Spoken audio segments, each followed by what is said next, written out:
The luxurious Four Seasons Hotel in Beverly Hills buzzed with the controlled energy of a major Hollywood press event. Crystal chandeliers cast warm light over an elegantly appointed conference room where journalists from around the world had gathered for the Venom 5 press junket.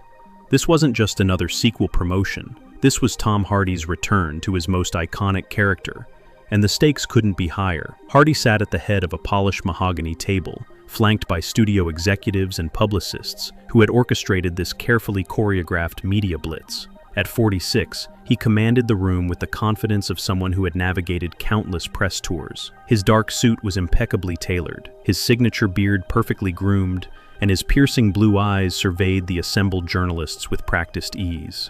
The morning had proceeded exactly as expected. Seasoned entertainment reporters had lobbed softball questions about his preparation for the role, his relationship with the symbiote character, and his excitement about returning to the franchise.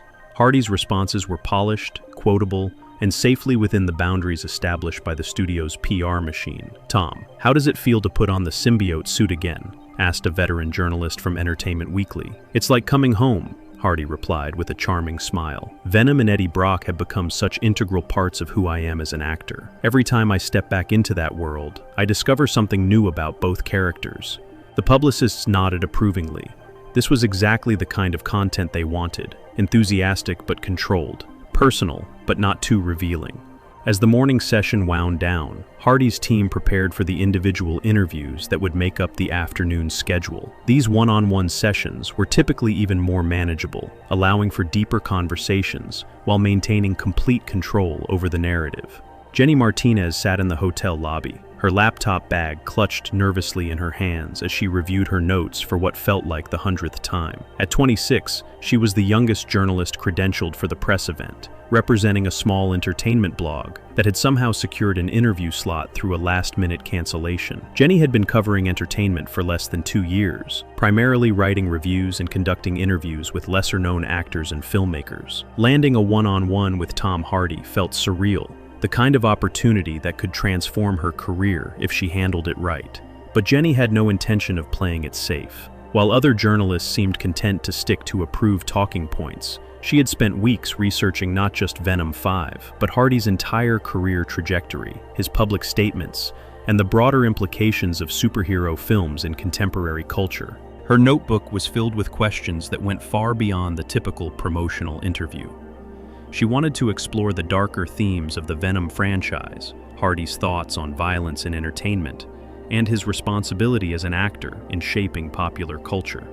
These weren't the softball questions that studios preferred, but Jenny believed they were the conversations worth having. As her appointment time approached, Jenny felt a mixture of excitement and terror. She knew this interview could either establish her as a serious journalist or end her career before it really began.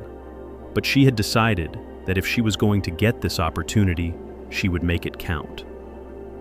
The PR representative, a perfectly polished woman named Victoria, approached with a bright smile that didn't quite reach her eyes. "Jenny Martinez, Mr. Hardy is ready for you now. We have a 15-minute slot, so we'll need to keep things moving efficiently." Jenny nodded, gathering her recording equipment and notepad. As they walked toward the interview suite, Victoria provided the standard reminders about approved topics and the importance of maintaining a positive tone. "Mr. Hardy has had a long day," Victoria said, her voice carrying a subtle warning. "He's been very generous with his time, so I'm sure you'll want to make the most of this opportunity." The message was clear: stay in line, ask safe questions, and don't cause trouble. The interview suite was intimate but elegant, with 2 comfortable chairs positioned at angles that would look good on camera. Hardy was already seated, scrolling through his phone with the relaxed confidence of someone who had done this routine thousands of times. "Mr. Hardy," Jenny said as she entered, extending her hand, "I'm Jenny Martinez from Digital Entertainment Review. Thank you so much for your time." Hardy looked up, offering the practice smile he'd been deploying all day. "Call me Tom. Please have a seat. Digital Entertainment Review. I'm not familiar with that one." Jenny settled into her chair, setting up her recording equipment with nervous efficiency. "We're relatively new, but we focus on deeper cultural analysis of entertainment, not just what happens in movies, but what they mean. Hardy's eyebrows raised slightly. Most entertainment journalists were content to discuss plot points and behind-the-scenes anecdotes. Cultural analysis suggested a different kind of conversation. "That sounds interesting," he said, though his tone suggested mild wariness. "What kind of analysis are you thinking about?" Jenny consulted her notes, taking a breath to steady herself. "Well, I wanted to start by talking about violence. The Venom films are notably brutal for superhero movies. Characters are literally eaten, torn apart, and killed in graphic ways. How do you reconcile playing a character who commits what would essentially be mass murder in any other context?" The question hung in the air like a challenge. Hardy blinked, clearly not expecting to dive immediately into moral philosophy. "Well," he said slowly, "Venom is an anti-hero. The violence serves the story, and we're always mindful of the rating and the audience we're serving." Jenny leaned forward slightly. "But children watch these films. Marketing surveys show that despite the rating, the primary audience includes kids as young as 8 or 9. Do you ever think about what message it sends when heroes solve problems through consumption and violence?" Hardy's expression shifted almost imperceptibly. The easy charm was still there, but something harder had crept into his eyes. "I think you might be overthinking this," he said with a forced laugh. "These are comic book movies. They're fantasy. Kids understand the difference between fiction and reality." Jenny nodded thoughtfully. "Do they, though? Because research from the American Psychological Association suggests that repeated exposure to graphic violence, even in fictional contexts, can desensitize viewers and normalize aggressive behavior. Have you ever considered that your portrayal of Venom might be contributing to that?" The room's temperature seemed to drop several degrees. Hardy straightened in his chair, his media-trained smile becoming more forced. "I think that's a pretty serious accusation to level at an entertainer," he said, his voice taking on an edge. "I'm an actor. I tell stories. I'm not responsible for parenting other people's children." Jenny pressed on, undeterred by the shift in Hardy's demeanor. "But isn't there some responsibility that comes with the platform? Venom films have made over $1 billion worldwide. That's cultural influence on a massive scale. When you're making decisions about how violent to make certain scenes, do you ever think about the broader impact?" Hardy was no longer bothering to maintain his promotional smile. His jaw had tightened, and his hands were gripping the arms of his chair. "Look," he said, his voice sharp, "I don't know what kind of interview you think this is, but I'm here to talk about a movie, not to be lectured about child psychology by someone who looks like she just graduated university." Jenny felt the sting of the dismissal but refused to back down. "I'm 26 and I have a master's degree in media studies, but my age doesn't invalidate the questions, does it? The impact of media violence on developing minds is well-documented research, not opinion." Hardy's publicist, Victoria, had been standing quietly in the corner, but Jenny could see her shifting uncomfortably and checking her watch. This was clearly not going according to the usual script. "You want to talk about responsibility?" Hardy said, his voice rising slightly. "How about the responsibility of journalists to actually research their subjects instead of ambushing them with graduate school philosophy papers disguised as interview questions?" Jenny consulted her notes again, her hands steady despite the tension. "Actually, I did research extensively, which brings me to my next question.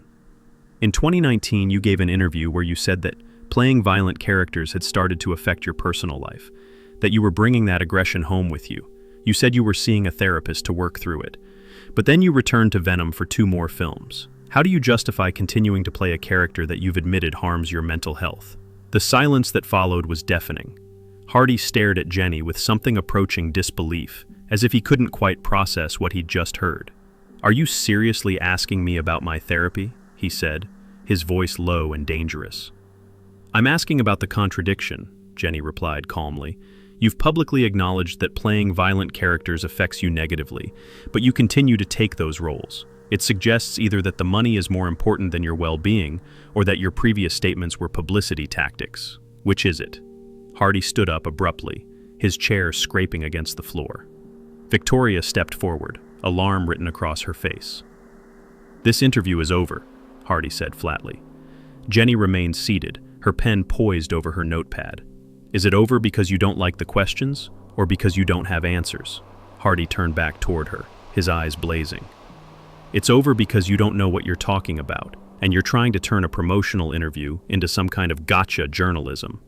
"I'm trying to have an honest conversation about the work you do and its impact," Jenny replied. "Isn't that what interviews are supposed to be?" Hardy laughed, but there was no humor in it. "Honest conversation? You've been here 5 minutes and you've accused me of corrupting children and selling out my mental health. That's not journalism. That's a hit piece." Jenny finally stood, gathering her notes with deliberate calm. "Mr. Hardy, every question I asked was based on your own public statements and documented research. If those facts make you uncomfortable, perhaps that's worth examining." Hardy stepped closer, his voice dropping to a near whisper. "Let me give you some advice, sweetheart. This industry eats people like you alive. You can't come in here thinking you're going to revolutionize entertainment journalism with your first big interview. All you've done is ensure you'll never get another one." Jenny met his gaze steadily.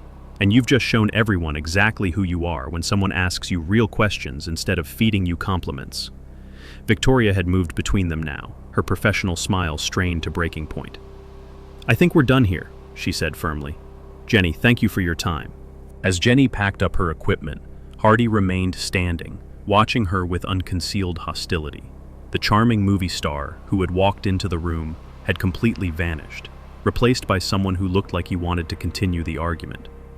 "You know what the real problem is?" Hardy said as Jenny reached the door. "Kids these days think they know everything.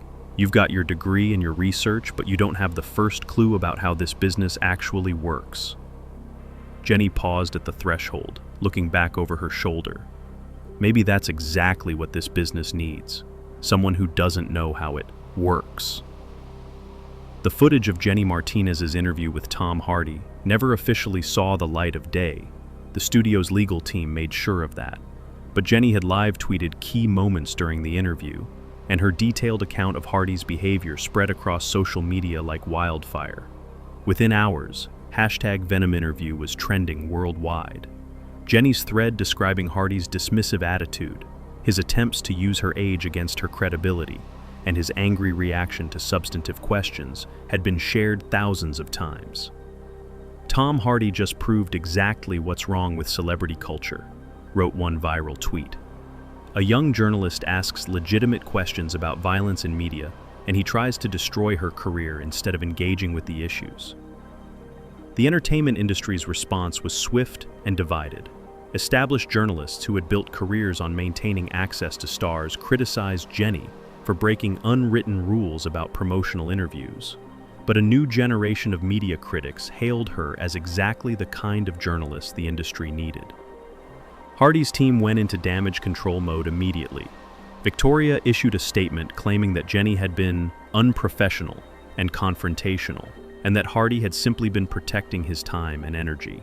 But the video of Hardy's final moments in the interview, captured by Jenny's phone as backup recording, painted a different picture. The clip showed Hardy looming over Jenny, his voice dripping with condescension as he called her sweetheart and threatened her career. The optics were terrible. A powerful, wealthy male star attempting to intimidate a young female journalist for doing her job. Jenny's editor at Digital Entertainment Review, initially worried about losing access to future studio events, found himself fielding calls from major publications wanting to hire his star reporter.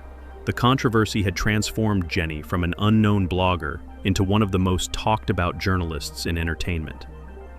What Jenny did was remind everyone what journalism is supposed to be, said Dr. Sarah Chen, a media studies professor at UCLA. She asked the questions that matter, not the questions that are safe. Hardy's reaction tells us everything we need to know about how celebrities expect to be treated. Hardy himself remained largely silent in the immediate aftermath, but sources close to the actor suggested he was furious about how the incident had been portrayed. Friends claimed he felt ambushed and misrepresented, that Jenny had twisted a normal promotional interview into something it was never meant to be. But as the story gained traction, other journalists began coming forward with their own experiences of celebrity interviews where asking substantial questions had been discouraged or punished. The incident became a flashpoint for broader discussions about access journalism and the cozy relationship between entertainment media and the industry it was supposed to cover. 3 weeks later, Hardy appeared on a popular podcast, and offered what many interpreted as a non-apology apology. "I believe in passionate journalism," he said carefully. "Sometimes passion can come across as confrontation, and sometimes responses to confrontation can be misinterpreted." He never mentioned Jenny by name, and he never directly addressed the substance of her questions about violence in media or his own statements about therapy. Jenny, meanwhile, had parlayed her viral moment into a staff position at a major entertainment publication. Her first assignment was a deep dive investigation into how studios control press coverage of their films, a story that had been handed to her ironically because of her willingness to ask the questions that others wouldn't. "The Tom Hardy interview taught me that discomfort isn't a bug in journalism, it's a feature," Jenny reflected months later. "When powerful people get angry at your questions, it usually means you're asking the right ones." The Venom 5 film was ultimately released to massive box office success, but the press tour became a case study in media relations programs across the country. Hardy continued his career largely unaffected by the controversy, but the entertainment journalism industry had been forced to examine its own practices and priorities. And somewhere in a small apartment in Los Angeles, Jenny Martinez was already preparing her next set of uncomfortable questions, knowing that her career had been made not by playing it safe, but by refusing to back down when it mattered most.